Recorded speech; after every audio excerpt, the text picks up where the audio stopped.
Relationships are supposed to be you and your partner working together as a team to build your love and your future together. Unfortunately, when it comes to money, it's not quite that simple sometimes.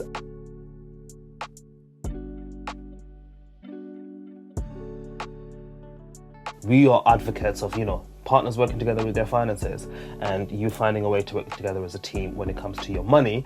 But there are times and there are cases of financial abuse that occur in some relationships. And so today we're going to break down what financial abuse is and what it looks like. And really we're doing this so that we can highlight this problem and this issue to couples and to other people. And so that if you do notice it or you notice it starting in your relationship, you can notice it very quickly and also do something to kind of put it to bed, nip it in the bud. But also, if you do find yourself in this position, hopefully we can give you some courage and some insights on, taking a different position and a different step. So first and foremost, financial abuse in a nutshell is really where one partner takes advantage of the other partner in the negative way when it comes to money in that relationship. And in a way that's, to the detriment of their partner, really. And also in a way that they're taking advantage in a bad way. They're literally doing something for their own personal gain rather than their gain as a couple. It's that the gain's me, but, even if it costs my partner. Yeah. And that's what financial abuse really looks like. But, what are, we're going to break down some of the ways, but, what's the first way that people can kind of notice, okay, if this happens, that's financial abuse. So we've made a list of different things that can be seen as financial abuse. And I guess the first and most common one that everyone will probably be aware of is when one partner withholds money from the other. So this could be for basic needs like maybe food or paying of bills or medical care. And the reason why I say it's the more common one is because people know that, okay, if, for example, you've got a joint money mindset, or it's your money as a team, but then your partner's then saying, no, you shouldn't spend money on that, or you shouldn't be using our money on this, that, and the other. But then they're not even saying it, they're just withholding it from you. So what went from being a joint account is now an account that's just being controlled by one person. That's technically financial abuse. Yeah, no, absolutely. And it's such a horrible position to be in because you probably feel powerless against your own partner because they probably feel like they have the power to do so. And I'd imagine even in some relationships where like the person who is doing that is probably the one who earns the money. It's probably the one who's getting paid. And maybe the other partner is maybe they're not working or they've got health issues or they're a stay-at-home parent, whatever the reason is. And so because of that, I guess, life dynamic, they then feel like they have this power over you because, well, they're the ones making the money and therefore they can tell you what to do or not to do with with money. And it's a horrible position to be in. But yeah, 100% that would be financial abuse because they're not necessarily, it's not that they're not taking care of you because, you may have the house and they do buy groceries and maybe they do make the financial decisions that people would look at and say, yeah, this person is taking care of the family. But actually, they don't allow you to also do that. I think that's the abuse, right? The abuse is then like they are withholding that they're withholding the power from you to make any financial decisions to do with your family, and that's classic financial abuse, 100%. So another example of financial abuse is when one partner decides to take out loans and credit cards in their partner's name without their knowledge. And this actually happens. Do you know what I mean? Like, I've heard of stories where this has happened. I know of people that this has happened to. And this is definitely financial abuse because you've not given your consent. And this is what I like about like countries like the UK and America and stuff. A lot of times when you're taking out certain things, you have to give consent. You can't just do certain things without giving your consent. People have the right to consent to taking out credit cards, right to consent to taking out loans. So if your partner then decides, well, I'm going to go out and take out a loan, for me, it's like me going out and saying, I'm taking out a loan in Tando's name.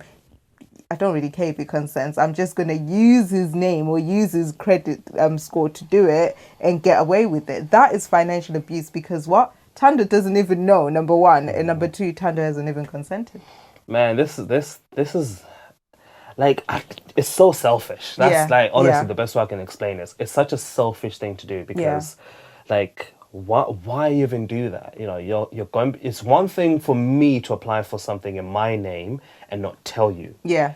But it's another thing for me to apply for something in your name and not tell you. Yeah. That's a different level of selfishness, and it happens, as Linda said. And I think, you know, you have to. You almost.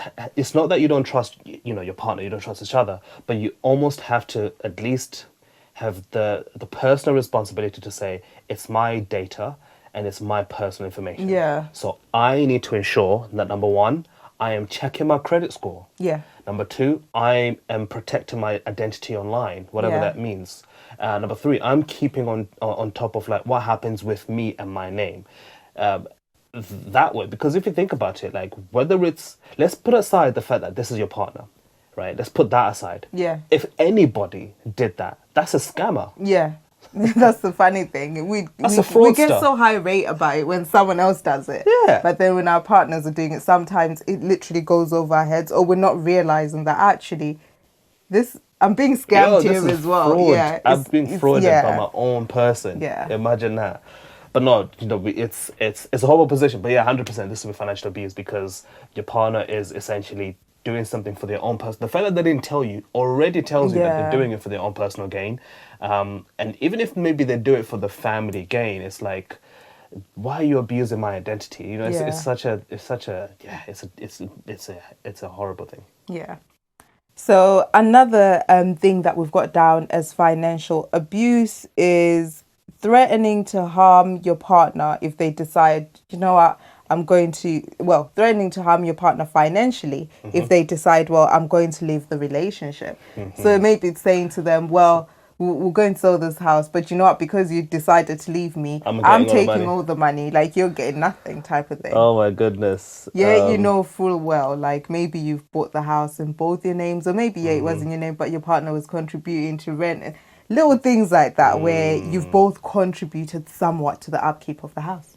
Yeah, but you know, even not just the house, even just being like, because it can happen the other way around, where it's like, okay, if you're gonna leave me and divorce me, then, you know, I'm coming for everything you've got, kind of thing. It's like, I'm coming for everything you've got, and I'm taking it all. And I think let's put aside like why the divorce is happening, because some people can feel justified to do things like this. It's a form of financial abuse. This one it's not as clear cut as the other ones, because in some cases, like I said, some people feel like they're justified to make that decision. You know, let's just an example I'm thinking about in my head could be that the partner that wants to the partner's cheated on them. Yeah. You know, and they've been faithful for years and years. Their partner's cheated on them, and then now they're like, oh, well, I want a divorce because you know you like, well, you did this to me, so you did this to me, so I'm gonna do something back to you. So, you know, in that case, is it financial abuse? It probably is. Yes. Is it justifiable? Who knows? Ask, you know, different people on that topic. For me, I would still say this is financial abuse in some shape or form, albeit it's not as black and white as the previous examples we've given. But yeah, like if the relationship is done and you're now using money as a weapon, exactly, it just doesn't. It just you literally going down the road of financial abuse on your partner. Even if it's to your own personal gain, and even if it feels justified, it's a form of abuse in my book. Absolutely.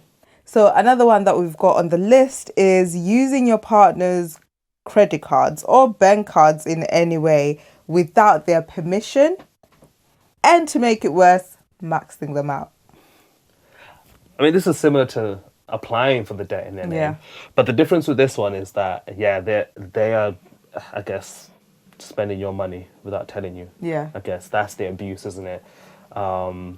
This is just as selfish as the other one in my mind. It's financial abuse, and man, if this happens to you in a relationship, it breaks trust in many ways. And because the trust is broken, I feel like it's one of those things where it's so hard to come back from. You have to really put in the work to come back from something like this. But this particular things like this, where you know, you apply for something in my name, you take my credit cards and you max them out. You spend every single penny that I've earned. Or we have a savings account, and you spend all the money. That's a level of disloyalty and disrespect that's hard to come back from. And I think that's the thing, like you just said, you've broken the trust, right? it's disrespect. The loyalty is gone, and it's one of those things that it's no longer just about the money.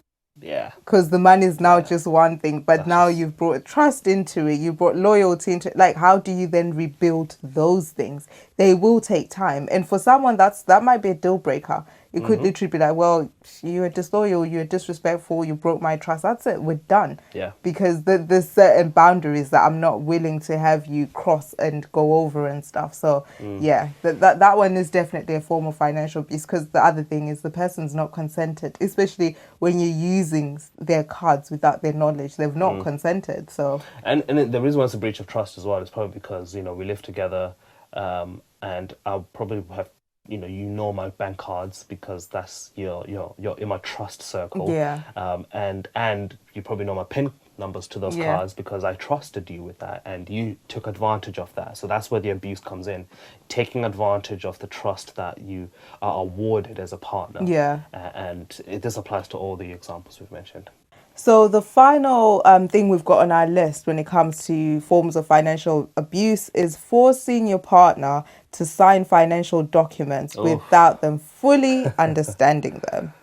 And this one happens. Oh, yeah, this happens a lot, man. Yeah. It's this idea of you make your partner do something, you know, when it comes to their finances, and particularly when it comes to documentation and legal documentation, to sign for things that maybe they don't really know what they're doing, or they're not aware of what they're doing, or maybe they are fully aware of what they're doing, but you're misleading them. Yeah. Do you get what I mean? So it's like, at this point, man, this is treachery. Yeah. This is different. I can imagine, like, you've signed something, and the thing is, you sign it trusting your partner. You're like, I trust this person. What reason would they have to lie to me? Imagine someone putting like some sort of forms in front of me, and I don't realize that maybe you're wanting me to take out a car for you in my name, and I don't even realize it. But you're like, it's in both our names and stuff. And I'm thinking, okay, we're going 50-50 on it, so why not? To me, I would then look at you and be like, why are you so disloyal? Like, why couldn't you just be honest? And why couldn't you just, because I trusted you. And because it's you, I probably won't even read the forms. I won't read the documents because I'm like, it's someone that I trust. So not a big deal. Let me just sign, only to then find out. Yeah. So the lesson is read everything you sign. Don't sign anything you don't understand. Even if it's from your partner. That's not to say you don't trust them, but at least ask the question, okay, what is this and what am I doing? What am I signing for? Yeah. But all of those examples of financial abuse hopefully give you some insight into what financial abuse looks like. And one of the toughest things about financial abuse as well is that it can happen in a sneaky way. Very subtle ways. It's subtle. Yeah. You know, it's not always, it's not like physical abuse that's very obvious, and it's sometimes not like verbal abuse that's also kind of very obvious when you hear it. Yeah. Financial abuse could happen silently. You know, you can see the most happiest couple. They look like they're in love and everything's going well, but there's a little bit of financial abuse happening, you know, behind closed doors. It's happening in the secret, and one day it may come to light, but by the time it comes to light, it's probably too late. You know? So we wanted to highlight this because, you know, a lot of people are not aware that financial abuse is a thing in relationships. One thing that I'd leave from this conversation is that aim to be financially intimate with your partner, which is the complete opposite of financial abuse. Now, how do you start doing that? Well, we are both advocates of saying you should both be involved when it comes to your finances. Yes, you both work together as a team when it comes to your money. And if you're in a position where, you know, say one of you is more knowledgeable than the other on a particular area, well, you should help each other up in that sense. You know, don't just kind of be the only person who be like, oh, you know, I know everything about investing and managing our retirement accounts and all that kind of stuff, and I'm not going to tell my partner anything, I'll just do it for them. No, actually teach them as well, like pass on this knowledge to them. But if you're also in the position where you're the one who doesn't know, ask for the help. Learn, put in the ability to improve your ability to know, okay, this is what financial situation looks like, this is what it is, so that you can work together more effectively as a team, but also so that you leave no room or little room, if there will be any, for any chance of financial abuse, because creeping in, you're both so clued on about what's going on with your finances. So that's what I'd leave you with today, to really do as a way to combat financial abuse. But if you're already a victim of financial abuse and it's happened to you, obviously really sorry to hear about it, because it is horrible. It's honestly just one of the it's not worst things nice. that could happen.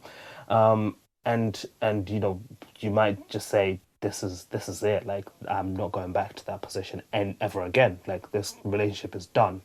And yeah, that's understandable as well. Yeah. But let us know in the comments, what do you think about this topic? Where do you stand? What do you feel? Has this happened to you? Do you know anyone that it's happened to? Would love to know in the comments, and we can engage on there.